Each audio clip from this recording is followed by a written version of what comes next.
এই অ্যাভোকাডোটা কয়েকদিন আগে কেনা হয়েছে, কিন্তু তখন কাঁচা ছিল বলে রেখে দিয়েছিলাম। এখন টিপে দেখলাম যে একটু নরম হয়েছে। এবার কেটে দেখব যে এটা খাওয়ার উপযোগী হয়েছে কিনা।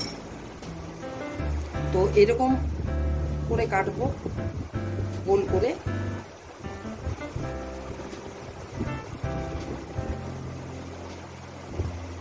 তারপর এটাকে আবার টুইস্ট করব।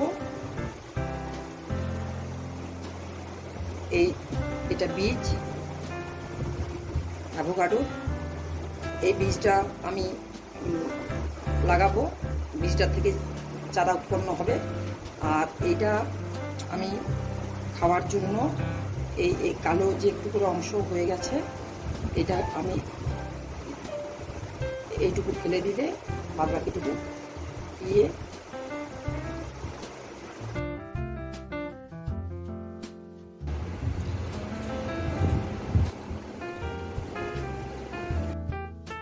চামচ দিয়ে এই খোসাটার থেকে অ্যাভোকাডোর শাঁসের অংশটা নিয়ে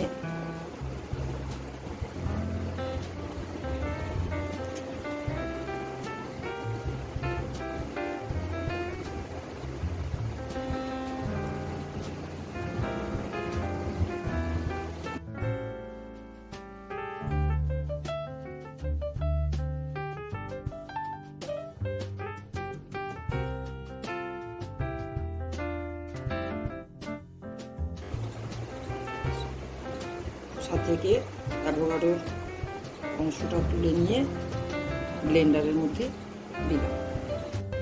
এবার এর মধ্যে অল্প একটু চিনি দেব।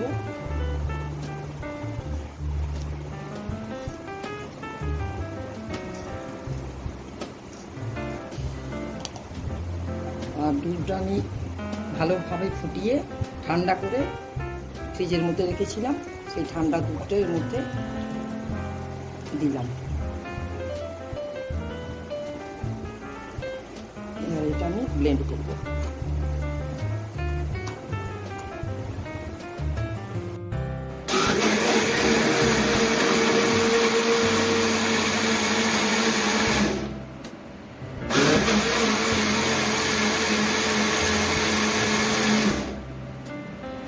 ব্লেন্ড করে নিলাম, এটা পুরো মিশে গেল।